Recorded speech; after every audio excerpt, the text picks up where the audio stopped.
জয় মা ষষ্ঠী।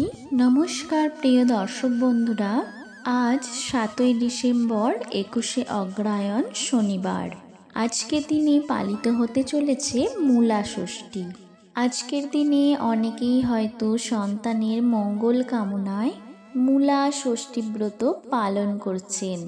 আর যদি কেউ কোনো কারণে এই ব্রত পালন করতে নাও পারেন, তাহলে মা ষষ্ঠী দেবীর উদ্দেশ্যে একটি প্রদীপ প্রজ্বলন করে যদি এই মূলা ষষ্ঠীর ব্রত কথাটি শ্রবণ করেন, তাহলে ব্রতের অনেক অংশ ফল লাভ করা যায়। বন্ধুরা, তাহলে শ্রবণ করুন মূলা ষষ্ঠীর ব্রত কথা। জয় মা ষষ্ঠী, জয় মা ষষ্ঠী, জয় মা ষষ্ঠী। এক ব্রাহ্মণ ছেলে ও বউ নিয়ে ঘর করেন। তার স্ত্রী নেই। একদিন তার মাংস খেতে স্বাদ হলো। তিনি কিছুটা পরিমাণে হরিণের মাংস এনে তার স্ত্রীকে বললেন, আজ হরিণের মাংস এনেছি, বেশ ভালো করে রাঁধো। বউ মাংস রাঁধতে বসলো।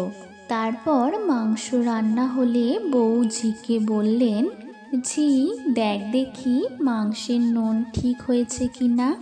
মাংস খেয়ে ঝি বলল, ওহ, যা গরম দিয়েছ, এর কিছুই স্বাদ পেলাম না, আর একটু দাও দেখি। বউ সেই ঝিকে আরও একটু দিল। ঝি এবার মাংস খেয়ে বলল, কিরকম লাগছে, ঠিক করতে পারছি না। ঝি কোনোদিন মাংস খায়নি, তার বড় লোভ হলো। সে বারবার মাংস চেয়ে খেতে লাগলো। এমনি করে চাকতে চাকতে প্রায় সব মাংস খেয়ে ফেলল। তখন বউ বলল, ঝি এ কি সর্বনাশ করলে তুমি? আমি এখন মাংস কোথায় পাই? ঝি বলল, তাই তো, কি হবে এখন? দেখি যদি বাজারে মাংস পায়। এই বলে ঝি বাজারে মাংস আনতে গেল।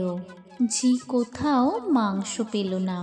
শেষে রাস্তায় একটা মরা বাছুর পড়েছিল। তারই কিছুটা মাংস কেটে লুকিয়ে নিয়ে বাড়িতে এলো। বউ তাড়াতাড়ি করে সেই মাংস রাঁধতে লাগলো। অনেক সময় ধরে সিদ্ধ করলেও সেই মাংস কিছুতেই সিদ্ধ হলো না। তখন বউ বলল, ঝি তুমি কি মাংস আনলে? এখনো যে সিদ্ধ হলো না। এখনই সব খেতে বসবে, আমি কোথা থেকে মাংস দেব? খানিক পরে তার শ্বশুর এসে বললেন, বৌমা রান্নার কত দূর? বড় বেলা হয়েছে। বউয়ের তো মুখ শুকিয়ে গেল। বউ তখন ঝিকে বলল, ঝি তুই ঠিক করে বল, এ কিসের মাংস এনেছিস? ঝি বলল, আমি জানি না বাপু, যেন কিরকম সন্দেহ হচ্ছে, নইলে এখনো মাংস সিদ্ধ হচ্ছে না। সর্বনাশ করেছিস। এখন এই মাংস কিভাবে ব্রাহ্মণের পাতে দিই? কিছুতেই সিদ্ধ হলো না। এখন উপায়? ঝি বলল, তাই তো বউ ঠাকুরন, কি হবে এবার? দুজনে গালে হাত দিয়ে বসে ভাবতে লাগলো। শেষে বউ একটা মতলব ঠাউরে বলল, দেখ ঝি, তুই চারিদিকে জল ঢেলে পিছল করে রাখ। আমি যখনই পরিবেশন করতে যাব, ঠিক তখনই পা পিছলে পড়ে অজ্ঞান হয়ে যাব। তখনই তুই রান্নাঘরে ঢুকে জল এনে আমার মুখে চোখে দিবি, তাহলে সব মাংস নষ্ট হয়ে যাবে। এই ঠিক করলো। শ্বশুর খেতে বসলো। ওর বউ থালা করে ভাত নিয়ে দিল, আর মাংস নিয়ে আস্তে আস্তে পা পিছলে পড়ে অজ্ঞান হয়ে গেল। তখন অন্ন ব্যঞ্জন সবকিছুই চারিদিকে ছড়িয়ে পড়ল। ঝি তাড়াতাড়ি করে রান্নাঘর থেকে জল এনে বউ ঠাকুরনের চোখে মুখে দিতে লাগলো। তারপর অনেক কষ্টে বউয়ের জ্ঞান ফিরল। শ্বশুরের আর খাওয়া হলো না। কোনো রকমে জাত রক্ষা হলো।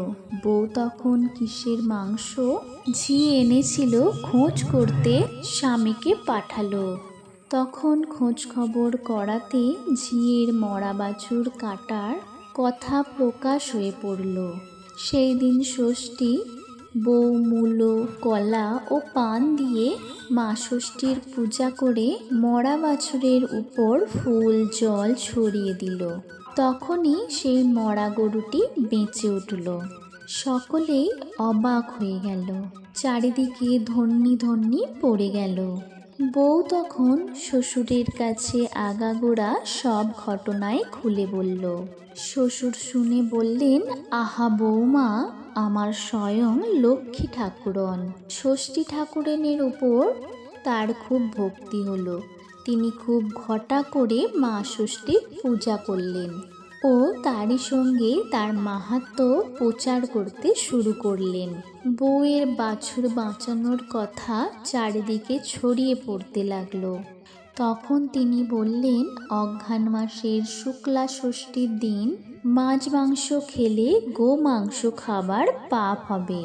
সেই দিন মা ষষ্ঠীর পূজা করে মাংসের বদলে মূলার ব্যঞ্জন দিয়ে রুটি খাবে।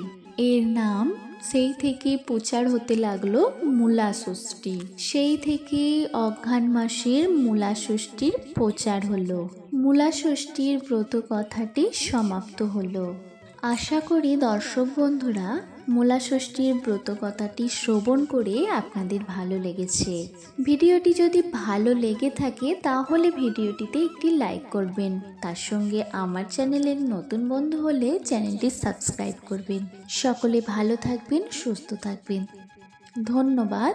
জয় মা ষষ্ঠী মাতার জয়।